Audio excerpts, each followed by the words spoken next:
Tonight, we don't just tell a story. We uncover a law of the human heart, a tragedy so fundamental it was written into the very stone and water of the world. For ages, we have spoken of love as a connection, a bridge between two souls. But behind that ideal lies something far quieter, a sorrow born of a voice that could only repeat, and a beauty that could only see itself. So before you dismiss this as just another myth from a forgotten time, ask yourself, have you ever felt like you were shouting into a canyon, only to hear your own empty words returned? Have you ever been so captivated by an image of perfection that you simply could not look away? Like the video, subscribe, because tonight we explore the original heartbreak, the sound and the silence. Every story of a curse begins with a gift. For the nymph named Echo, her gift was the world's own voice, and she wore it like a crown of sunlight before the shadows came. She was not born in the usual way, from water or from wood, but seemed to rise from the mountain itself, a creature woven from sound and stillness. Before Hera's judgment, before the silence, Echo was the keeper of all noises. The wind told her its secrets as it swept through the high passes, and she would gather them, shaping them into something new. She could mimic the sharp crack of a branch under a deer's hoof, the low rumble of an avalanche miles away, and the delicate whisper of a moth's wings brushing against a moonflower. She did not just copy these sounds, she understood them. They were her language, her art, her very being. Other nymphs had their streams to tend, their groves to protect, but Echo's domain was invisible and endless. She would sit upon the highest cliffs, her feet dangling over the edge, and listen to the world breathe. Then she would sing it all back. Her voice could be a thundering cascade that shook the pebbles from the ledges, or a melody so soft it could soothe a nesting bird without waking it. Her laughter, a sound like 100 tiny bells, was said to chase the fog from the valleys and encourage the sun to linger just a moment longer before dusk. The stone of the mountain trusted her with its ancient quiet. The streams gave her their bubbling rhythms, and the trees offered her the rustle of their leaves, a constant, gentle applause. She was not alone because she was part of everything.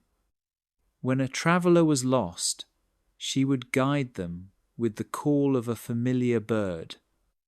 When a child wept, she would send a calming hum on the breeze. She was a voice without a single source, a melody that belonged to the whole world, vibrant and complete. She was a story waiting for its first and final chapter, a perfect note held in the air, unaware that soon it would be forced to break. While Echo learned the language of the wind, a different kind of legend was born in the water. Down in the world of men, where rivers flowed like veins through the green earth, the god Cephissus claimed a nymph of the reeds as his own. From their union came a child, a boy named Narcissus, so beautiful from his first breath that the sunlight itself seemed to hesitate before touching his skin.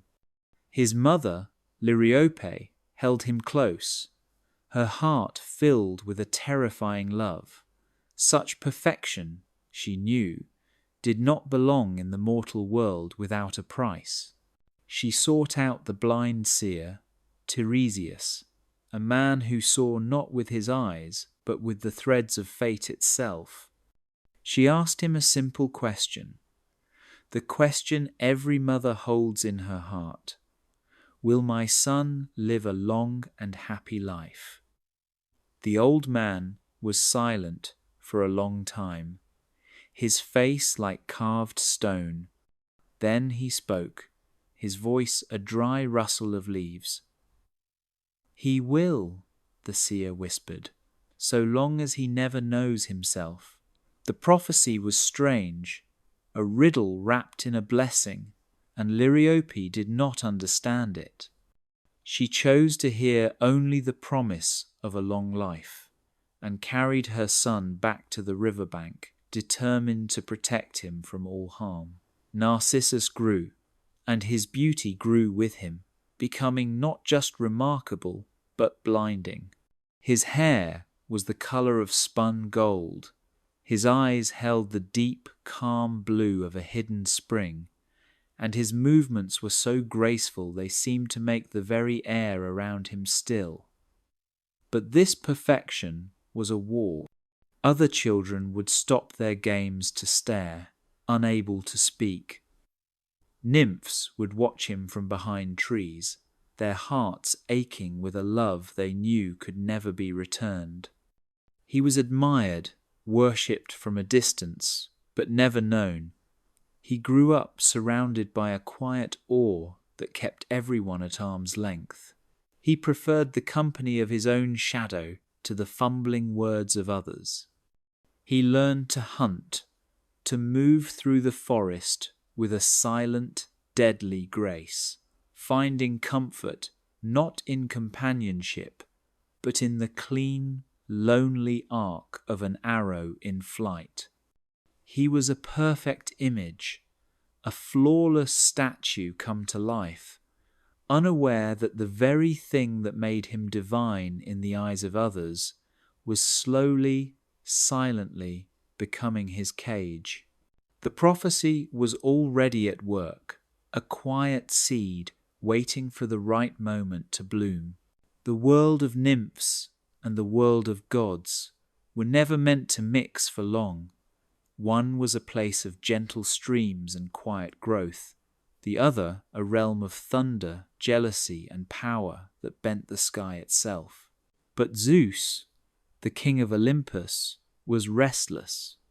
He would often descend from his golden throne, cloaking himself in the form of a traveller, a shepherd, or a sudden beam of sunlight, seeking the company of the nymphs in the cool green shadows of the forest.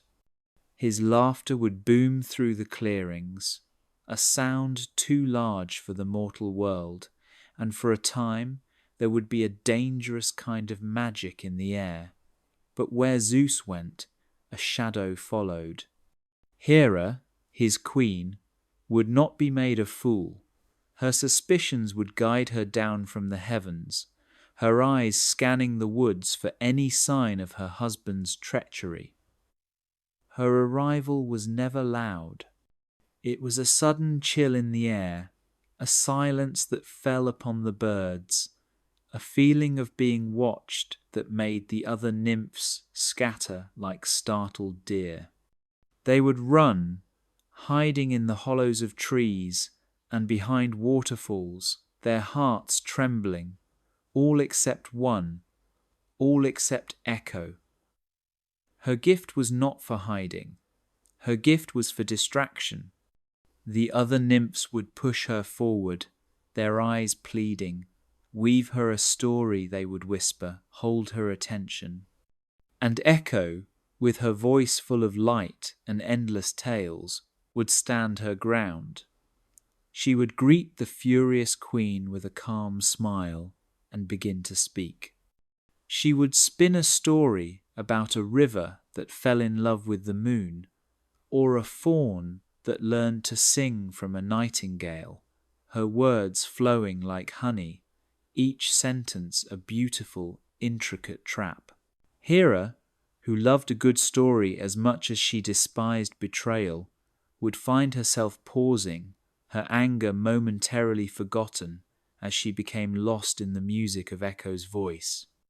It was a delicate, dangerous game. Echo had to weave a tale captivating enough to hold a goddess, yet simple enough to seem like an innocent conversation. She was a shield, using her voice to protect her sisters from a queen's wrath, never realizing that each story she told was a thread in a net slowly closing around her. For a time, it worked. Hera would leave, momentarily placated, and the forest would breathe again. But a voice that can bend the truth, even for a moment, holds a perilous kind of power, and no one, not even a nymph made of sound, can play games with the Queen of the Heavens forever. It happened on a day when the air was heavy with the scent of pine and the coming of a storm. Zeus had been in the forest again, his laughter echoing from a hidden waterfall, and Hera's descent was swifter and colder than ever before. This time there was no mistaking her intent. Her rage had finally boiled over, and she moved through the trees, not like a queen, but like a huntress. The nymphs scattered, but one was too slow, a young dryad frozen in fear near a clearing. Hera saw her, and her eyes narrowed. This time there would be no escape, but Echo stepped between them. She did not look at the terrified dryad behind her. She looked only at the queen, whose face was a mask of thunder. Echo knew a simple story would not work. Not now. She needed a masterpiece. And so she began to speak, her voice calm and clear, weaving the most beautiful and intricate story she had ever conceived. She spoke of a star that had fallen from the sky, not in a blaze of glory, but as a single tear of light. It landed in the darkest part of the ocean, where it was found by a blind Leviathan who had never seen the sunday. The Leviathan, thinking the star was a lost pearl, cradled it in the hollow of its heart. The star, in turn, began to shine from within the great beast, illuminating its ancient, lonely world for the first time. It showed the Leviathan the silent mountains of the abyss, the gardens of glowing coral, and the faces of creatures that had lived in darkness for 1,000 years. The story flowed from Echo, a river of sound and light, each word chosen not just for its meaning, but for its music. She spoke of colours the Leviathan had never known, of a warmth it had never felt. It was a story about finding light in the deepest darkness, about a connection so profound it changed the very nature of two worlds. As she spoke, the dryad slipped away unnoticed, vanishing into the safety of the woods. Hera stood motionless, her fury momentarily caged by the sheer artistry of the tale. For a fleeting moment, even she was just a listener, captivated by a perfect story. When the last word fell, a profound silence settled over the clearing. It was Echo's final act of creation, a fortress of words built to shield another. She had given everything, her greatest work, in a single, selfless breath, unaware that it was the last true sentence she would ever speak. The silence that followed the story was deep, but it did not last. The magic of the words faded from the air, and the cold reality of the moment returned to Hera's eyes. She blinked, and the spell was broken. She looked around the empty clearing, her gaze falling on the spot where the young dryad had trembled in fear. She was gone. The truth settled upon the queen, not with a crash of thunder, but with a chilling, quiet clarity. She had been deceived again. Her eyes, the colour of a storm-tossed sea, turned to Echo. The nymph stood her ground, but the light in her own eyes flickered. She had used her gift perfectly, and in doing so had revealed its true power. Hera could have struck her down. A single thought could have turned the nymph to ash, scattered her on the forest wind. But that was too simple, too quick. It was a punishment born of anger, and Hera's anger had now cooled into something far more dangerous, something patient and cruel. She would not destroy the nymph. She would unmake her. "You have a clever tongue," Hera said, her voice soft, yet carrying the weight of a coming winter. "You spin words to shield the guilty and mock your queen. That voice, which you love so much, will now be your cage." Hera raised a hand, not to strike, but as if to catch the very air between them. "From this moment on, you will never speak first. You will never again weave a tale from nothing. The words of others will be the only words you know." The curse was not a shout. It was a whisper, a decree that settled over Echo like a fine layer of frost. Echo felt it instantly, a deep, invasive cold that seeped into her bones, targeting not her body, but the very source of her voice, the wellspring of her creativity. It was as if a hand made of ice had reached inside her and frozen the river of her thoughts before it could ever reach her lips. She opened her mouth to plead, to explain, but nothing came, no words formed. There was only a hollow ache where her stories used to live. The queen watched, a flicker of grim satisfaction on her face. Then she turned and vanished, leaving Echo alone in the silent clearing, the masterpiece of her last story already a fading memory, replaced by an endless, stolen silence. For a long time after the queen vanished, Echo did not move. She stood in the clearing as the first drops of rain began to fall, feeling the cold silence inside her as something solid, something real. The curse was not just an absence of sound. It was a weight. She tried to tell herself it was a dream, that if she just waited, her voice would return. She thought of a song, one she used to sing to the river, a simple melody about the journey of water from the mountain to the sea. She shaped the notes in her mind, felt the rhythm in her heart, and opened her lips to let it out. Nothing, not a whisper, not a breath of a note. Only the sound of the rain pattering on the leaves around her. Panic, cold and sharp, pierced through her shock. This was real. Later that day, she saw a young fawn drinking from a stream, its back turned to the woods.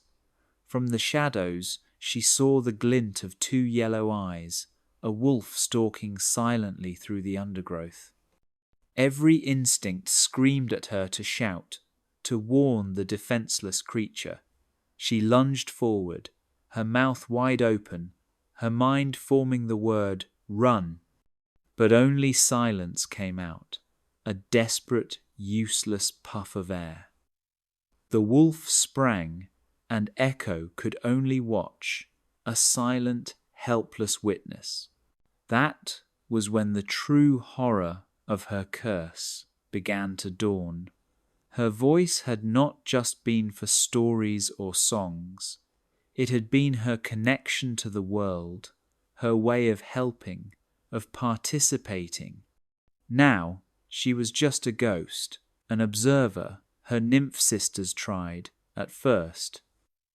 They would come to her, their faces full of pity, and speak slowly, asking her questions. "How are you?" they would ask. "How are you?" Echo would repeat, her voice a perfect hollow mirror of their own. "Can you not say anything else?" they would plead. "Anything else?" She would reply, the sadness in their tone reflected perfectly in hers. Soon they stopped coming. Talking to Echo was like talking to a reflection in a still pool. It was unsettling, a conversation with a mirror that offered no new thoughts, no comfort, no true connection. One by one, they fell away, their well-meaning visits replaced by sad, distant glances. The forest, once a home filled with the music of her own voice, became a lonely, silent prison. Echo was truly alone. While Echo faded into the stone and silence of the mountains, Narcissus moved through the sunlit parts of the forest, a world away. He did not walk through the woods. He was a part of them, a silent, flowing current of grace and purpose. When he hunted, the forest seemed to hold its breath. Birds quieted their songs, the wind stilled in the branches, and even the rustling leaves fell silent, as if in reverence to his perfect form. He moved without sound, his feet finding purchase on moss and stone, as if they knew the earth's secrets. His beauty was a sharp, painful thing, like the edge of a flawless blade. His hair was the colour of honey in the last light of day, and his eyes held the cool, distant blue of a winter sky. But there was no warmth in him. He was beautiful in the way a wolf is beautiful, or a hawk, or a sudden, silent frost. It was a beauty that did not invite closeness, it commanded distance. Nymphs, drawn to his light like moths to a flame, would leave offerings of wild flowers and ripe berries on the paths he frequented. He would walk past them without a glance, his heel crushing the delicate petals into the dirt. Mortal girls from nearby villages would venture into the woods, hoping for a glimpse, their hearts pounding with a mixture of fear and adoration. If he saw them, he would simply turn, melting back into the trees without a word, leaving them with nothing but the lingering image of his perfect, indifferent face. Their adoration bored him. He found their wide eyes and clumsy words to be an irritation, a disruption to the clean silence of his world. He had no need for their company. He was complete on his own. His only true companion was the one that followed him without fail, the one that never spoke, never demanded, and matched his every move with perfect silent grace. His shadow, it stretched long and dark behind him in the morning sun, a sharp, clean line that was his and his alone. It asked for nothing. It was the only presence he could tolerate, the only form that did not disappoint him with its clumsy mortal imperfection. He was a hunter, after all, and he preferred his world quiet, beautiful, and entirely his own. Echo now lived in the quiet, shadowed places of the world.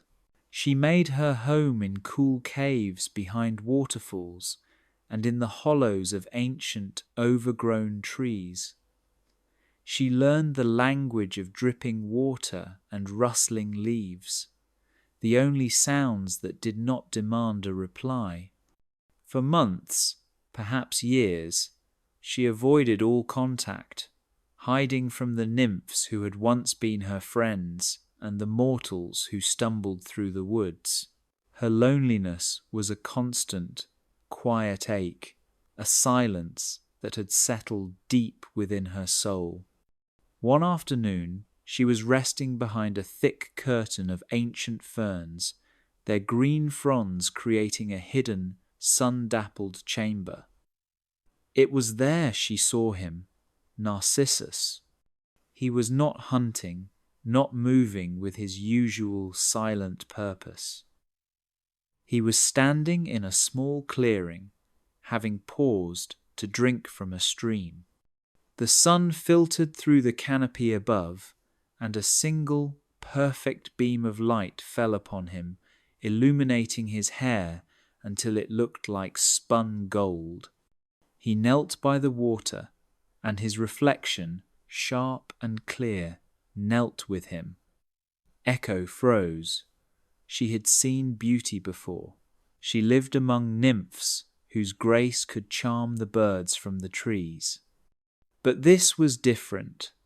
This was not the gentle beauty of a flower, but the fierce, blinding beauty of the sun itself.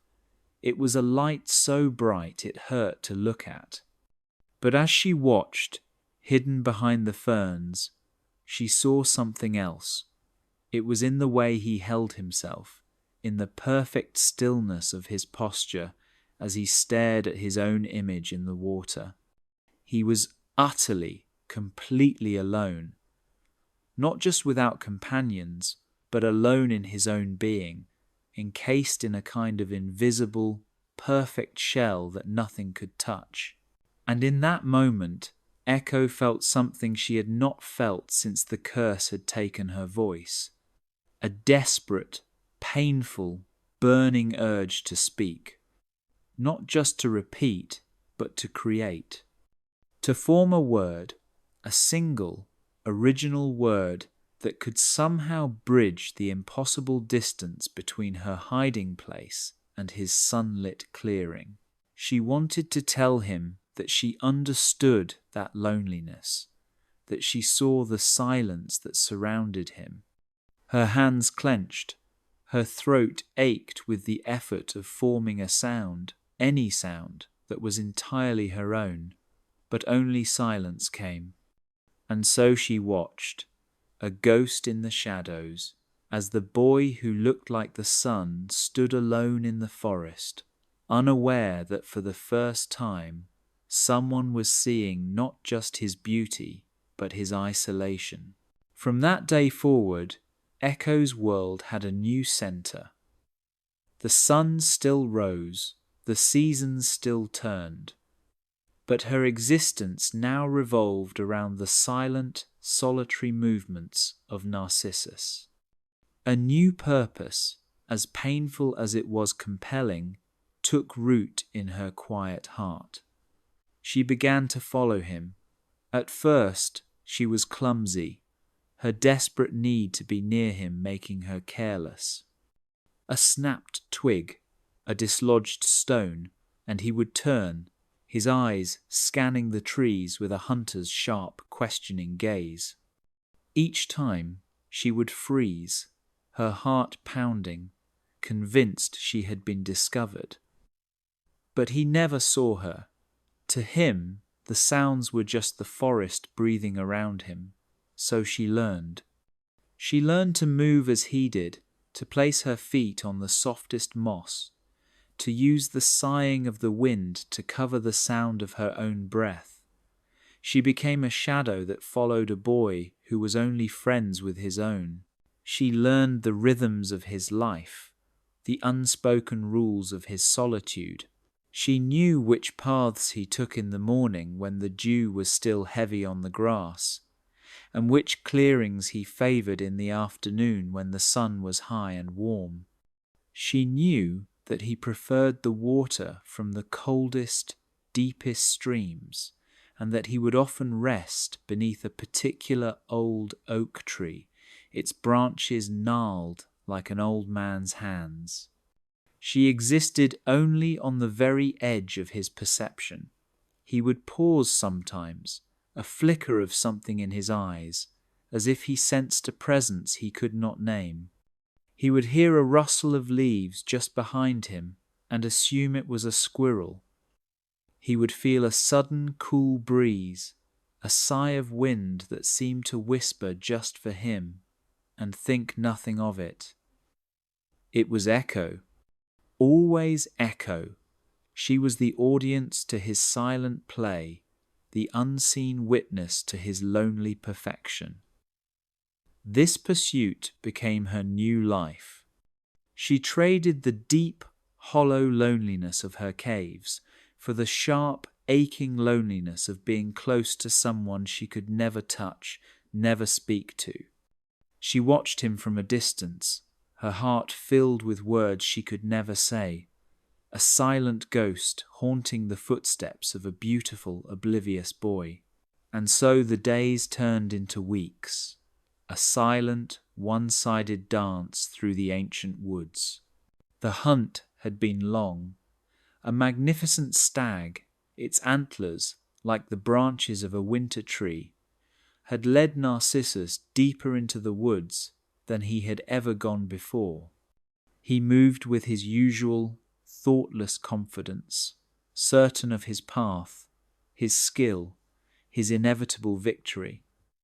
But the stag was clever, and the forest in this part was older, wilder. The trees grew closer together, their roots twisting over the damp earth like sleeping serpents, and the light that filtered through the canopy was a dim, green twilight. When the stag finally vanished, melting into the shadows, Narcissus stopped. He looked around, and for the first time in his life, he felt a prickle of uncertainty. The familiar landmarks were gone. The sun, his usual guide, was hidden behind a thick blanket of leaves.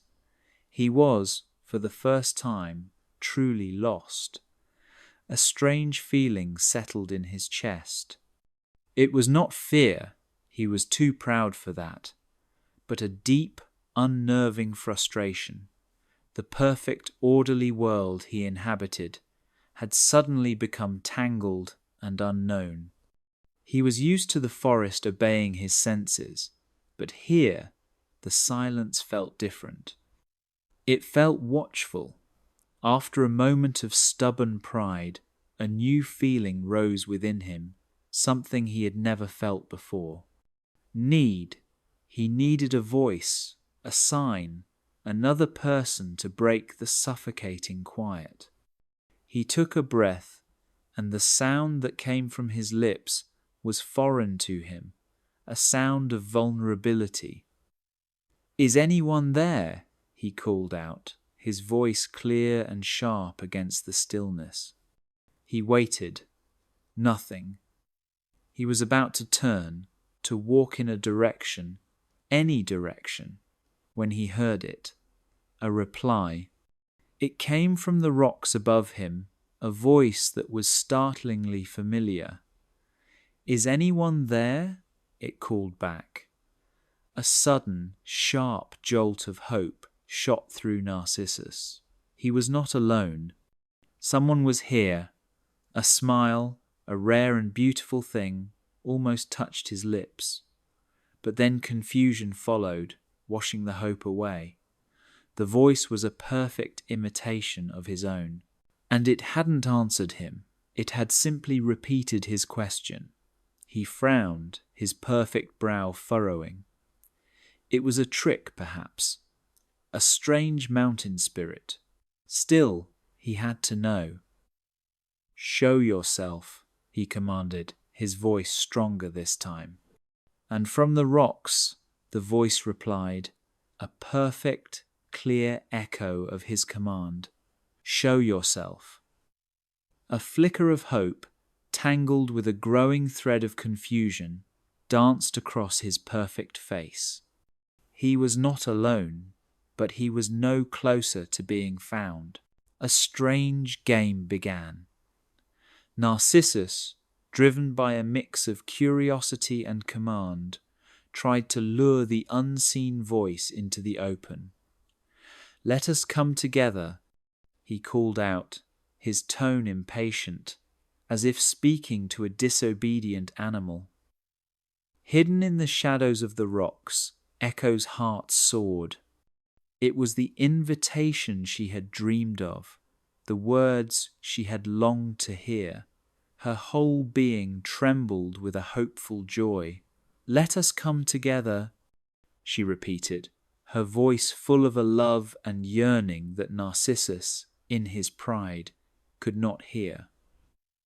"Why do you run from me?" he demanded. "Run from me," she whispered back, the words a perfect copy, yet filled with a sad, opposite meaning. Convinced now that the person hiding was simply playing a game, Narcissus made his final, most genuine plea, a warm and inviting smile gracing his lips for the first time. "Come here," he said softly. "Let me hold you." That was all she needed. With a gasp of pure happiness, believing his words were sincere, Echo stepped out from behind the rocks.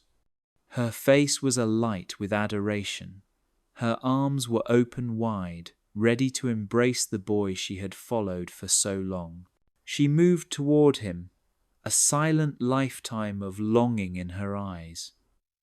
Narcissus stared. He saw not a goddess, not a powerful spirit, but a simple mountain nymph, her face streaked with dirt and tears of joy, her expression one of utter devotion, and he was repulsed. The adoration he saw in her eyes was the same clumsy, grasping worship he saw in everyone else. He recoiled as if she were a serpent, his beautiful face twisting into a mask of disgust and scorn. He took a sharp step back, his voice cutting through the air like ice. "Keep your hands to yourself," he spat. "I would die before I let you have me." The words struck Echo with the force of a physical blow. Her arms fell to her sides. The light in her eyes died. Her heart, which had been so full just a moment before, shattered into 1,000 pieces. And the cruel curse, the final twist of the knife, forced her to reply. All she could give back to him was the last part of his own horrible sentence, her voice a broken, pleading whisper. "Let you have me." Narcissus didn't wait for another word. He turned his back on her and stormed away through the trees, leaving her standing alone in the silent, watchful woods, the echo of his cruelty, the only thing she had left. She did not run, she simply turned and walked away, each step a quiet, shattering defeat. The forest, which had been a place of hopeful pursuit, now felt like a gallery of her shame. Every tree, every leaf, seemed to bear witness to her humiliation. She did not look back. She could still feel the coldness of his eyes, the sharp, cutting edge of his voice. The words, "I would die before I let you have me," echoed in her mind, a cruel and endless loop. But the most painful part was her own reply, forced from her lips by Hera's curse, "Let you have me." A desperate, pleading phrase that sounded like a surrender. She walked until the forest floor gave way to stone, until the trees thinned and the familiar, ancient slopes of her mountain home rose before her.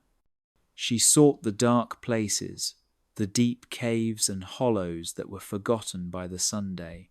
She retreated into the heart of the stone, a place where no one would ever see her again. And there, in the cold, silent darkness, her sorrow began to unmake her. It was not a sudden change, but a slow, quiet fading. Her grief was a constant, aching weight, a sorrow so profound that her physical body could no longer contain it. She stopped eating, stopped sleeping.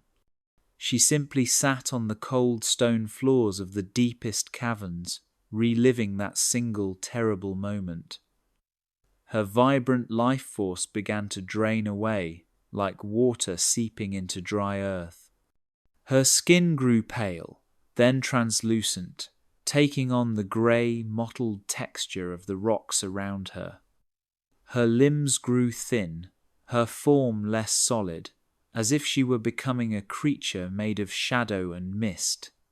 The other nymphs, her sisters, would sometimes call for her at the mouths of the caves. their voices filled with concern, but she would not, could not answer. All that was left of her was the curse. Her profound sadness consumed her flesh, her bones turned to dust, her blood cooled and stilled. Everything that made her a living, breathing nymph was offered up to her heartbreak, until nothing physical was left, nothing except her voice. That the curse would not let her lose. It lingered, untethered to a body, clinging to the cold, unfeeling stone of the mountain. Echo was gone, but her voice remained, a permanent, sorrowful ghost, bound to the lonely places, waiting. News of Echo's disappearance travelled on the wind, a sad, whispered story that passed from nymph to nymph. But she was not the only one. Narcissus left a trail of broken hearts in his wake, a garden of wilted hopes. Mortals and spirits alike had offered him their devotion, and he had crushed each one with the same casual, indifferent cruelty. They wept, they cursed his name, they prayed to the gods for vengeance, but their prayers were for anger, for lightning bolts and swift punishment, and the gods, busy with their own dramas, paid them no mind, all but one. There was a dryad who lived in an ancient olive tree on a hill overlooking the forest. She had seen Narcissus pass many times, had felt her own heart stir at the sight of his impossible beauty, and had offered him a perfect, sun-ripened olive from her branches. He had not even looked at her.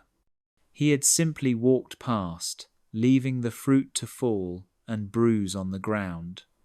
She had watched him scorn others, her sisters, her friends, and felt their pain as if it were her own. But her heart was not filled with rage. It was filled with a deep, aching sorrow. One evening, as twilight painted the sky in shades of violet and bruised orange, she knelt at the roots of her tree. She did not pray to Zeus or Aphrodite. She whispered a name that was rarely spoken aloud, a name that carried the weight of consequence: Nemesis, the goddess of retribution, the quiet, watchful deity who ensured that the scales of justice were always, eventually, balanced. The dryad did not ask for Narcissus to be harmed, to be struck by disease or devoured by beasts. Her prayer was softer, sharper, and far more precise. "Let him know what he has done," she whispered to the darkening air. "Let him feel what we have felt. Let him fall in love, deeply, desperately, with someone who cannot love him back. Let his heart break not from a wound, but from want. Let him understand." She finished her prayer, and a profound stillness fell over the grove. The wind died, the crickets fell silent. A single, cold shadow seemed to stretch from the foot of her tree, long and thin, reaching toward the forest below. No voice answered, no goddess appeared, but the dryad knew her prayer had been heard. The balance had been invoked, and somewhere, deep in the woods, fate began to weave a new and terrible pattern for the boy who loved no one but himself. The prayer, once uttered, did not fade. It settled into the earth and became a quiet, invisible path, a gentle, unseen current pulling Narcissus away from his usual hunting grounds. He did not know he was being led. He thought he was simply exploring, chasing a stag with antlers, like polished branches, deeper into a part of the forest he had never seen before. The woods here were older, the trees more ancient and heavy with moss. The air grew still, losing the familiar sounds of birds and insects until the only sound was the soft fall of his own feet on the damp earth. The stag vanished as if it had been made of mist, and Narcissus found himself alone in a silent, sun-dappled clearing he did not recognize. It was a place that felt set apart from the rest of the world, a secret hidden within the forest's oldest memories. And in the center of the clearing lay the pool. It was not large, no bigger than a hunter's shield, but it was perfect. The water was so clear it seemed not to be there at all, as if one were looking through a hole in the world directly to the pebbles and clean white sand at the bottom. No fallen leaves marred its surface. No water striders danced across its skin. The dense canopy of the ancient trees above formed a perfect circle, shielding it from the wind, leaving its surface as smooth and flawless as polished silver. It had never been disturbed. Thirsty deer, sensing something unnatural in its stillness, had always passed it by. Birds never dipped their beaks into its waters. It was a place of absolute, unbroken silence, a perfect, patient mirror that had waited for centuries for the one face it was destined to reflect. It was a trap made of beauty, a punishment crafted from peace. It was Nemesis's answer, a quiet, deadly stage set for the final act of a boy who had never seen anything but the world's reflection of his own perfection. The pool waited, holding the clear, empty sky in its gaze, ready.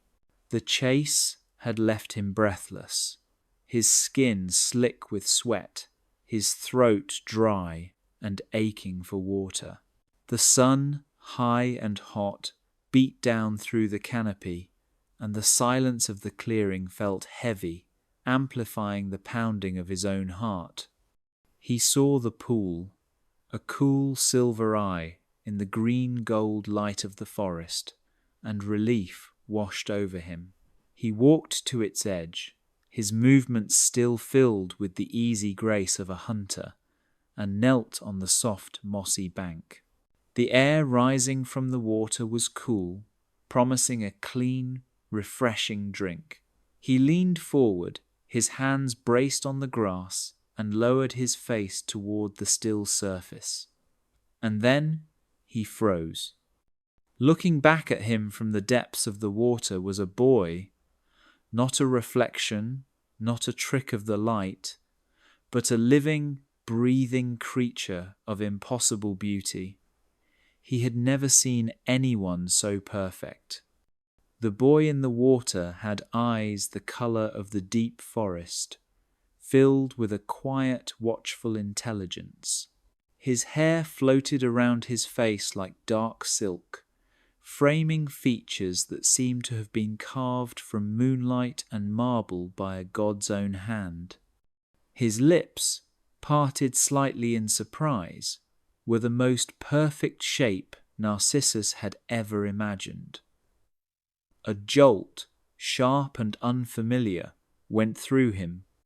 It was a feeling he had seen in the eyes of others, the foolish, clumsy adoration he had always scorned. But this was different. This was not adoration, it was recognition. It was the feeling of a lock finding its key, of a song finding its final perfect note. It was love, instant, absolute, and overwhelming. He had found him, the one soul in all of creation who was his equal, the one being worthy of his attention. He did not for a moment recognize the face as his own. He had seen his reflection before, in polished shields or the murky surface of a river, but those were dull, lifeless copies. This was real. This boy in the water looked back at him with the same stunned wonder, the same dawning fascination. Narcissus forgot his thirst. He forgot the hunt, the forest, the world. Nothing existed beyond the silver edge of the pool. He was held captive by a gaze that mirrored his own, trapped in a silent conversation with the most beautiful creature he had ever seen. He could not move. He could not look away. The prophecy was complete. Narcissus had, at last, met himself, and he was lost. Time ceased to matter. The sun moved across the sky, but Narcissus did not notice. His world had shrunk to the silver circle of the pool and the perfect face that lived within it. At last he broke the silence, his voice a soft, reverent whisper that barely disturbed the air. "You are beautiful," he said, the words feeling clumsy and small compared to the vision before him. The boy in the water moved his lips, forming the exact same words, but no sound came out. A hopeful smile touched Narcissus's face. He was shy, this beautiful creature. He spoke back with his eyes, with the shape of his mouth, but was too timid to make a sound. Narcissus leaned closer, his own smile widening. "Why do you hide from me?" he asked. Again, the reflection mimicked the question, its expression a perfect copy of his own hopeful pleading. He was understood. He was seen. This silent being felt the same connection he did. A desperate need to bridge the impossible gap between them surged through him. He had to touch him, to feel the reality of that perfect skin, to confirm this was not some dream. Slowly, carefully, he reached out his hand, his fingers extending toward the face in the water. But the moment his fingertips touched the surface, the world shattered. The boy's face dissolved into 1,000 frantic, shimmering ripples. The water's skin trembled violently, and the perfect image was gone, replaced by a chaotic dance of light and shadow. A cry of pure anguish escaped Narcissus's lips. He had frightened him away. He pulled his hand back as if burned, staring in horror at the now empty water. He waited, his heart hammering against his ribs, his breath held in a silent, desperate prayer. Slowly, painfully, the ripples began to subside, the trembling slowed, the chaos settled. And then the face began to reform, piece by perfect piece, until the boy was there again, looking back at him with an expression of deep sorrow that mirrored his own. He was back. Relief, so powerful it was dizzying, washed over Narcissus. He would not make the same mistake again. He would not be so forward. He would wait. He would speak.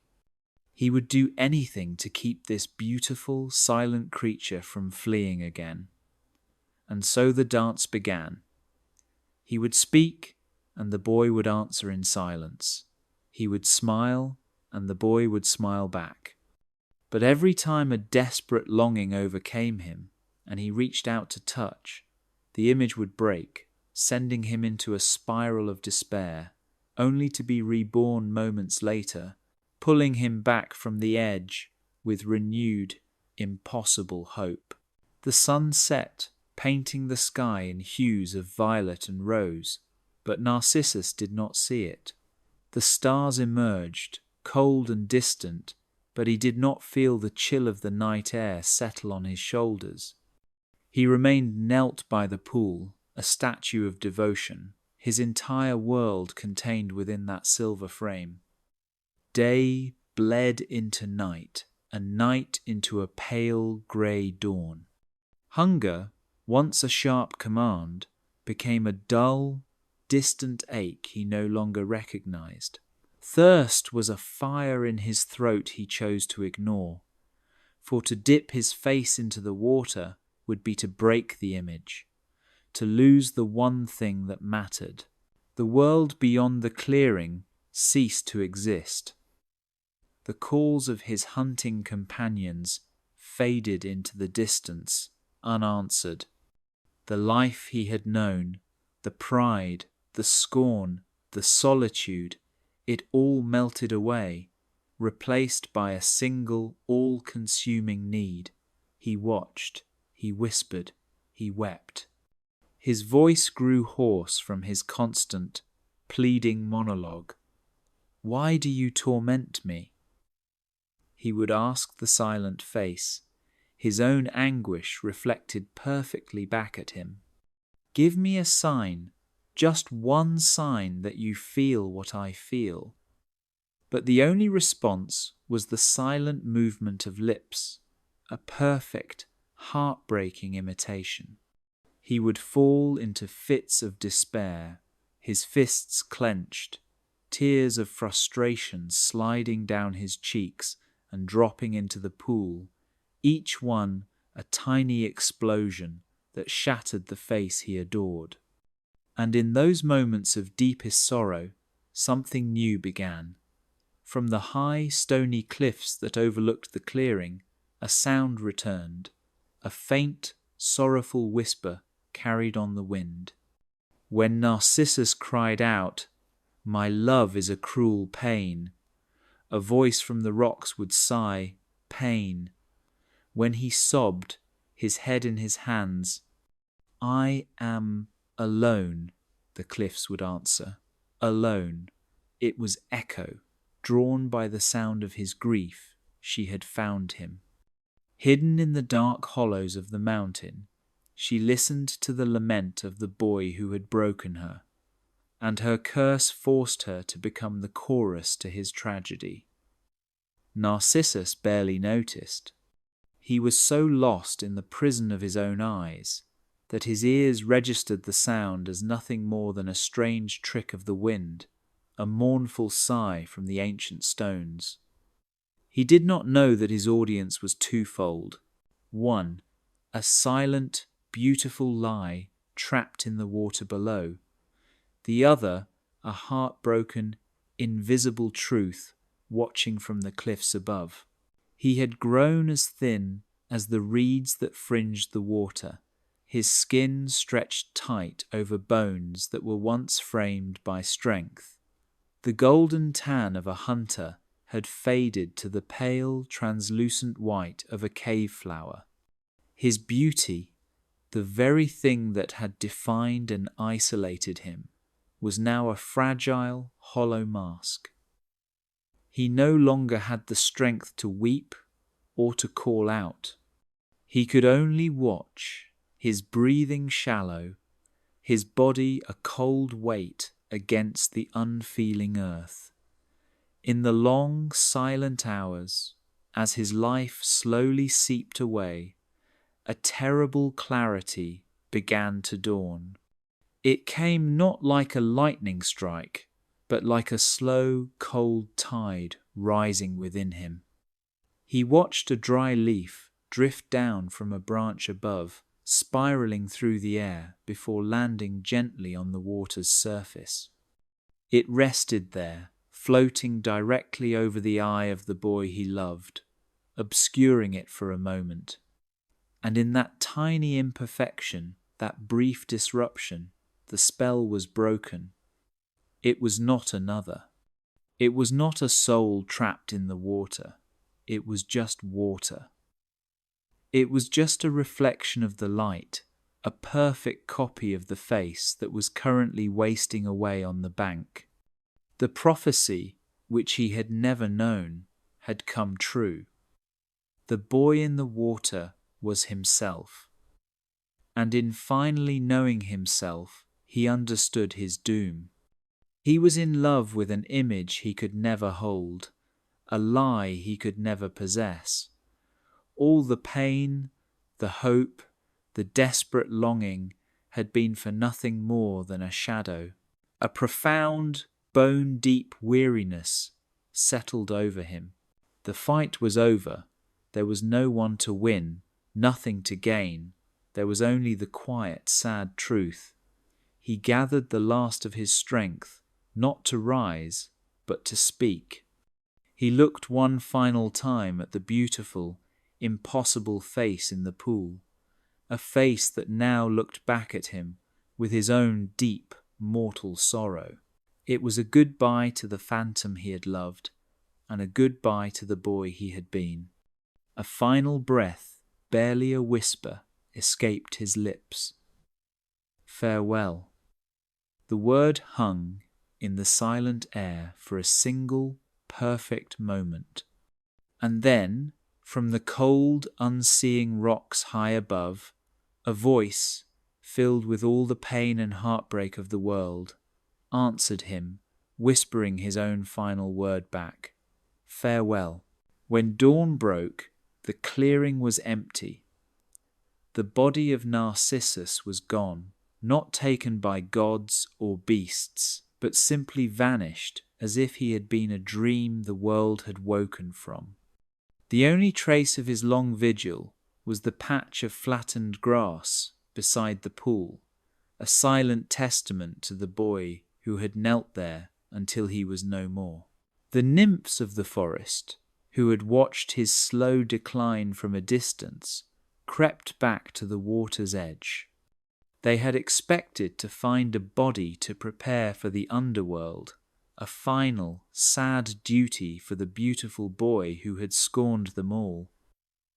Instead, they found nothing but silence.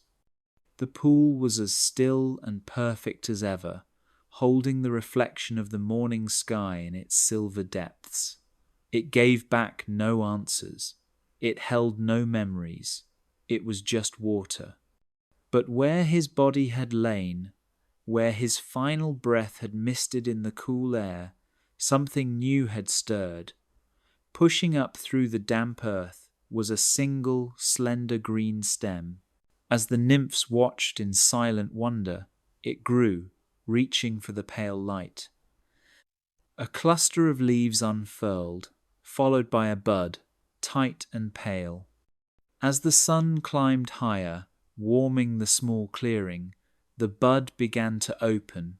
Its petals were a ghostly white, the colour of bleached bone or the pale skin of the boy who had withered there. And from its centre emerged a small, trumpet-like cup, the colour of spun gold, like the hair that had once framed his perfect face.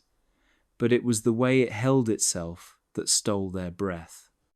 The flower did not reach for the Sunday. Its heavy head was bent, its trumpet angled forever downward, as if it were perpetually gazing into the still water of the pool. It was a flower born of sorrow, a living monument to a love that could only look, never touch. It was Narcissus, remade not into a constellation or a god, but into a quiet, beautiful thing of the earth. One of the nymphs, the very one who had prayed to Nemesis, reached out a trembling finger, not to pick it, but to gently touch a white petal.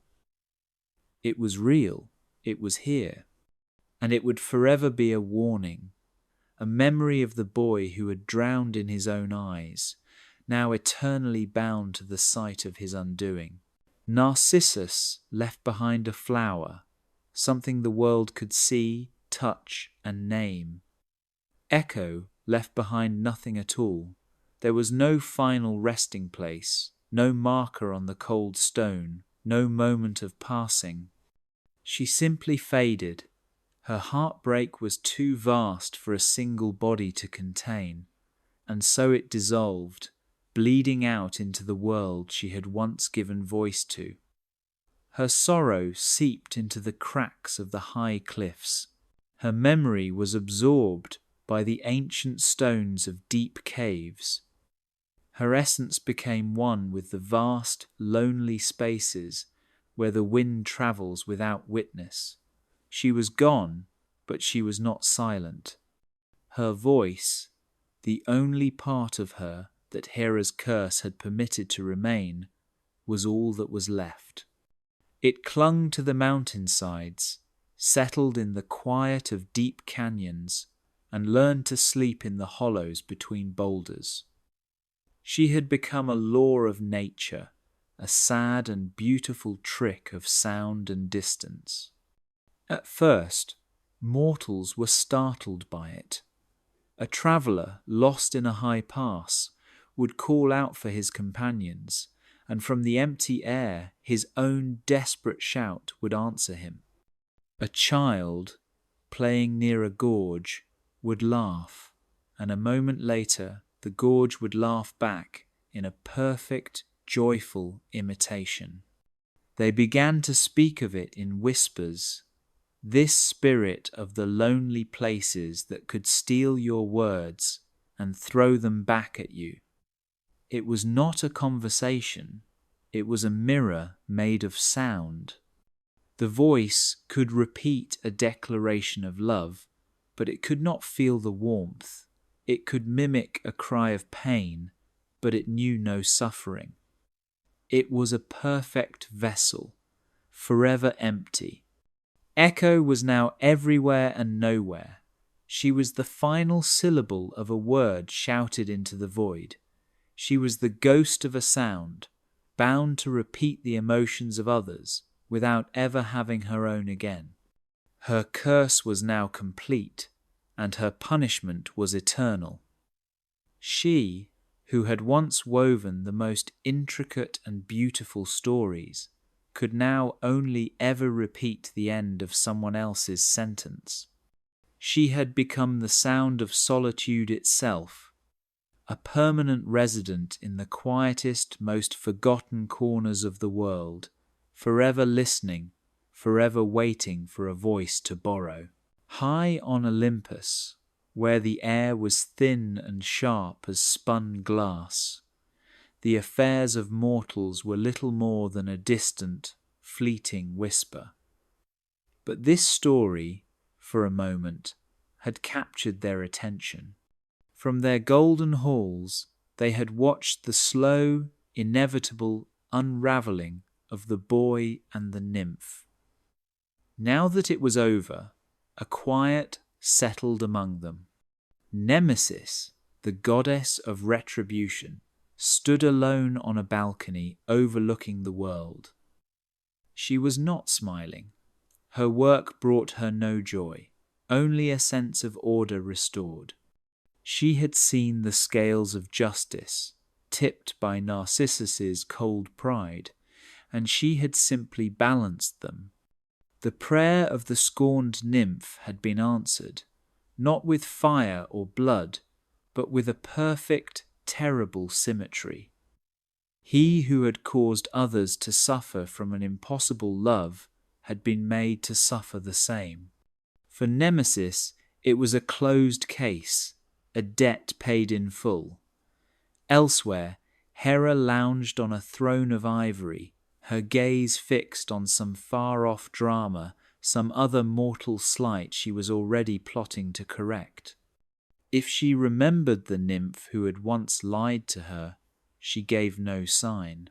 Echo's fate, her slow fading into a disembodied voice, was of no more consequence to the Queen of the Gods than a single raindrop in a storm. The curse had been a passing irritation, a sentence delivered and then immediately forgotten. But there was one goddess who watched the silent pool with something other than satisfaction or indifference. Aphrodite, the goddess of love, felt a strange and unfamiliar stirring in her chest. It was a quiet ache, a pang of sorrow. She did not see a vain boy who got what he deserved. She saw a heart, however foolish, that had loved completely. The passion Narcissus felt for the image in the water was pure, absolute, and all-consuming. It was a love with no hope, no future, and no possibility of fulfillment, and yet he had given his entire being to it. In its own tragic way, it was a perfect love story, and its ending was a genuine heartbreak. For a rare moment, the goddess of passion felt the quiet pain of a love that could never be, and she mourned not the boy, but the beautiful doomed love he had embodied.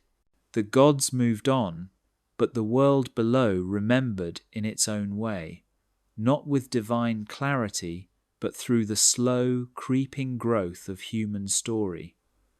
It began with shepherds who led their flocks to new pastures. They were the first to find the strange flower growing beside the untouched pool. They had never seen anything like it, this bloom with a bowed head, forever staring at its own watery image. It was beautiful, but it was a sad kind of beauty, one that seemed to hold a deep and silent secret.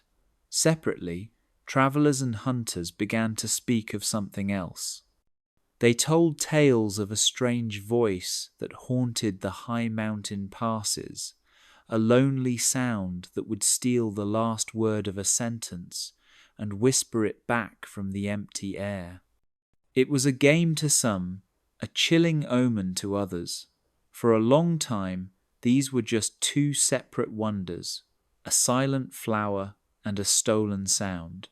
But stories, like rivers, always find a way to merge. One evening, around a crackling campfire, a young shepherd spoke of the lonely, golden-hearted flower he had found, the one that seemed to be in mourning.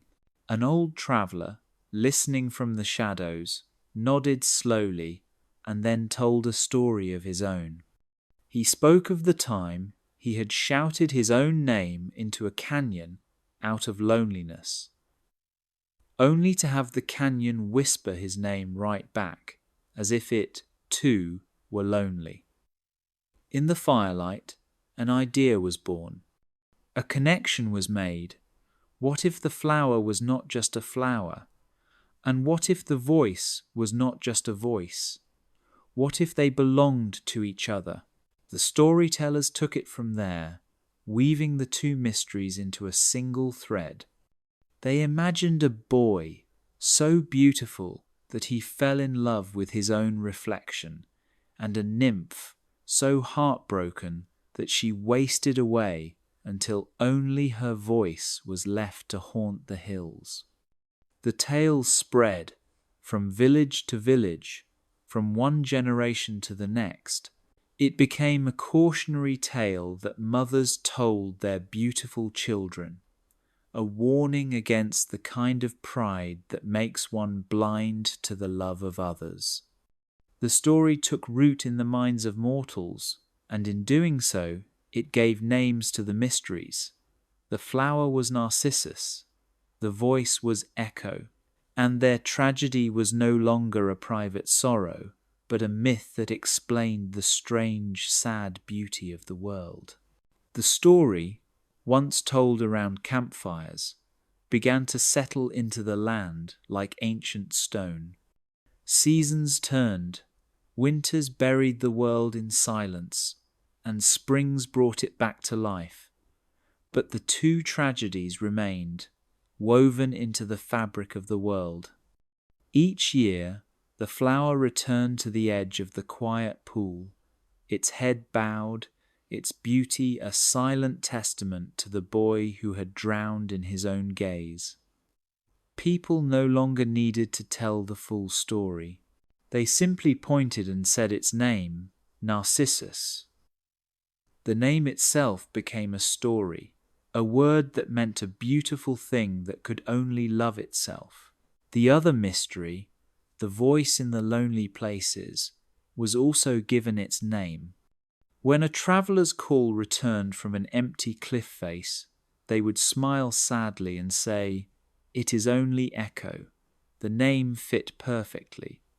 It was the sound of something that used to be whole, a reply with no heart behind it. Their names became a part of the landscape, but their tragedy went deeper than that. It became a part of the language itself. When a man was so lost in his own pride that he could not see the love offered to him, people would whisper that he had the curse of Narcissus. The word narcissism was born, not from a scroll or a scholar's decree, but from the shared memory of a boy who had been given the world and chose a reflection instead. And when a person felt their words were unheard, their feelings returned to them empty and unshared. They would say they were speaking to an echo. The word became a feeling, the feeling of being utterly alone in a conversation, of pouring your heart into a space that could only ever give you back a hollow piece of what you had given. The myth was no longer just a cautionary tale. It was a truth. It was a way to explain the quiet sorrows of the human heart. The world turned, empires rose and fell, gods were forgotten, and new ones were named, but the boy and the nymph endured. They had found a different kind of immortality, not on Mount Olympus, but in the simple, everyday words that people used to describe their deepest pains, their most profound follies. Their story was no longer a story. It had become a part of how the world understood itself. And so the story does not end. It never could, because it was never just a story about a boy and a nymph.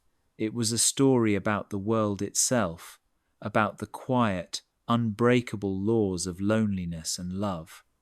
The myth lives on, not in ancient scrolls, but in the small, unguarded moments that prove it was always true.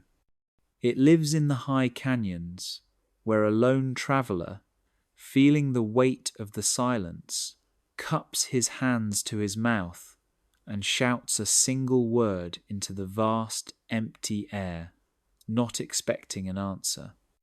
But an answer comes, a perfect copy of his own voice, returned from the stone, clear and cold and beautiful. For a moment he is not alone, and then the silence that follows is deeper than before. That is Echo. She is still there, still listening, still returning the only thing she has left to give.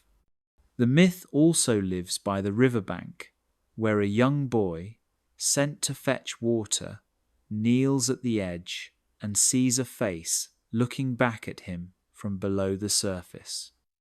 It is his own, of course, but for a split second he doesn't know that. He only sees a stranger with his own curious eyes, a silent companion in the shimmering water. He tilts his head, and the stranger tilts his. He almost reaches out, almost breaks the surface to touch the face that is not his but is. That is Narcissus. That is his legacy. A flicker of fascination, a brief, silent conversation with the self, a momentary spell that reminds us how easy it is to get lost in what we see, and so it continues. The sound and the silence, the image and the observer. One can never exist without the other, and yet they can never truly meet. The story has no final chapter because we are all living in it. It is in every unanswered declaration of love, and in every moment of quiet, startling self-recognition.